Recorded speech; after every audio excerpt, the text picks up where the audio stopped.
Recently मेरे दादाजी मुझसे बोले, बेटा हमारी जिंदगी का सबसे बेस्ट समय हमारा बचपन होता है। ये बोलकर वो अपने डायपर में हगने लगे। तो मैंने इस बात पे थोड़ा गौर किया और मुझे पता चला कि यस, बचपन सच में बहुत रैंडम होता है। बचपन में एक बार साइकिल की चेन चढ़ाते समय मेरा हाथ आ गया, तो मैं भाग के अपने अपाहिज दोस्त को भी ले आया कि उसके भी हाथ आ जाए। बचपन में मुझे मेरी दादी का चरित्र सही नहीं लगता था, क्योंकि वो मुझे डेली नया तारा दिखा के बोलती थी वो तुम्हारे दादाजी है। बचपन में मैं थोड़ा भोला भी था, ऐसे फालतू किसी को उंगली नहीं करता था, वरना फिर मैं 9 तक ही गिन पाता था। एक तो तब कोई भी आके गिनती पूछ लेता था, और उंगली करते समय गिनना कितना मुश्किल होता है पता है। बचपन में मैं और मेरा भाई हमेशा WWE देख के लड़ते थे, क्योंकि माँ बाप की चाहते लड़ने लायक थी नहीं। एक तो मेरा छोटा भाई बचपन में बहुत शांत स्वभाव का था, बेचारा स्कूल में भी सीनियर से बुली होता था। हाँ, वो सीनियर मैं ही होता था। एक बार मुझसे बोलता, भैया डॉक्टर बनना मेरा सपना है। तो मैंने उसे नीट की बुक्स ला दी, तो अब वो उसका पूरा सपना बन गया। अब वो डॉक्टर गेम में भी बीमारी बनता है, और बवासीर पीछे होती है। चिंटू बुक्स नहीं पढ़ रहा है तू? एक बार बेचारा बिस्तर पे गिर के रोने लग गया, तो सब बोलने लग गए कुछ नहीं हुआ, चींटी मर गई, चींटी मर गई। मैं यहाँ सोच रहा हूँ फिर अभी तक हम चींटियों वाले बिस्तर पे क्यों सो रहे थे? हाँ, घर में सबकी पीठ पे ददोड़े हो रखे हैं। हाँ, ये नहीं गिरता तो हमें तो पता ही नहीं चलता बिस्तर पे चींटियां हैं। हम तो सोए जा रहे हैं चींटियों वाले बिस्तर पे। और स्कूल में जब भी ये छोटे भाई पैंट में हक देते हैं, तो बड़े भाई को क्यों बुलाया जाता है? पता है कितनी घनघोर बेइज्जती होती है पूरी क्लास के सामने, और बुलाते भी इतने सस्पेंस है, वो देख के बड़े भाई का हगना निकल जाता है। ऐसे 2 छोटे बच्चे स्लो मोशन में भाग के आ रहे हैं। हाँ, वो उनकी नॉर्मल स्पीड है।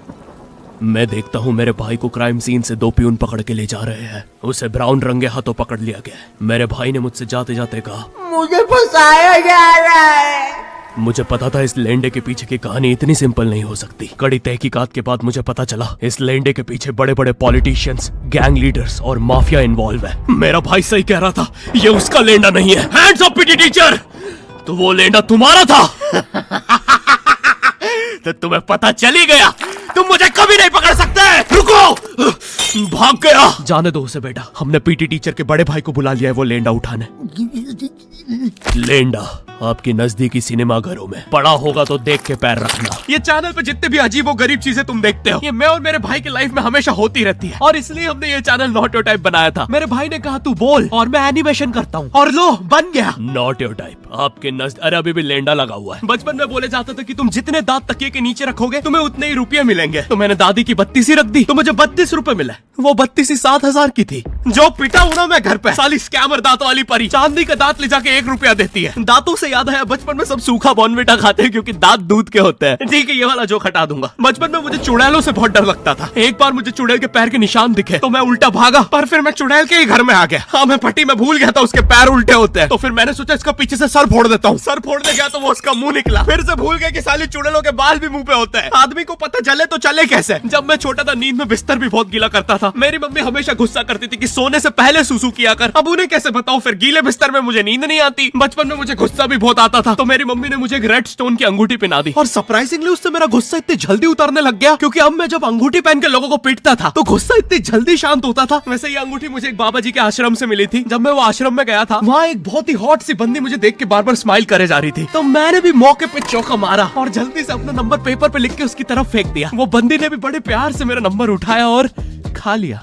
अरे भाई, उसको भूत लगे, वो तब से सबको स्माइल दे रही है। हम भी सुबह से नंबर फेंक रहे हैं, अभी तक 2 किलो पेपर खा गई है। हाँ, अब तुम्हें भी ऐसे रैंडम भूतों या स्ट्रेंजर्स पास नंबर ना फेंकना पड़े प्यार के लिए, इसलिए आओ हैपन पे चले।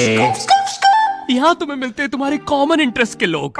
मुझे बॉर्नविटा बहुत पसंद है। मुझे भी रोहित। आओ मन बुद्धि हैंडशेक करते हैं। हैपन पे मिलती है आपको उन लोगों की प्रोफाइल्स जिनके साथ आप पाथ क्रॉस करते हैं। यहाँ तुम अपने एरिया के लोगों की प्रोफाइल्स भी देख सकते हो। यही नहीं, जो लोग तुम्हारे फेवरेट स्पॉट पे जा चुके हैं, यहाँ तुम्हें उनकी प्रोफाइल्स भी मिलती है। तो अभी जाकर अपना नेक्स्ट क्रश स्पॉट करो अपने ही मन पसंदीदा स्पॉट पे। तो अभी जाकर डाउनलोड करो, लिंक डिस्क्रिप्शन में। Thank you happen.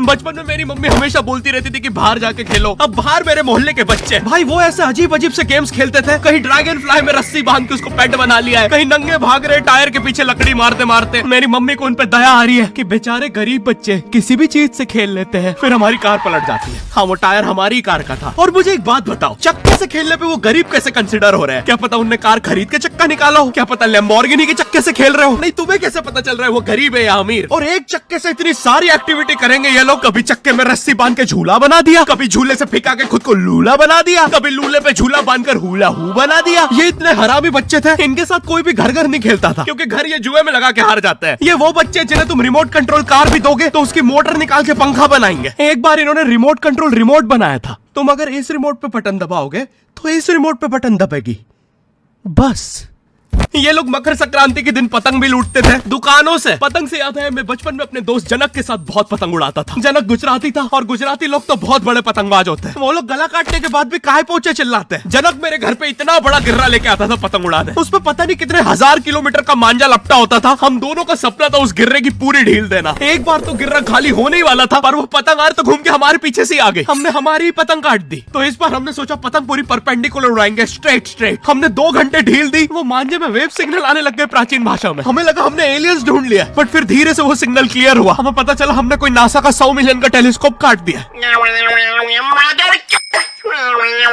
पतंग नीचे ले, टेलीस्कोप काट दिया।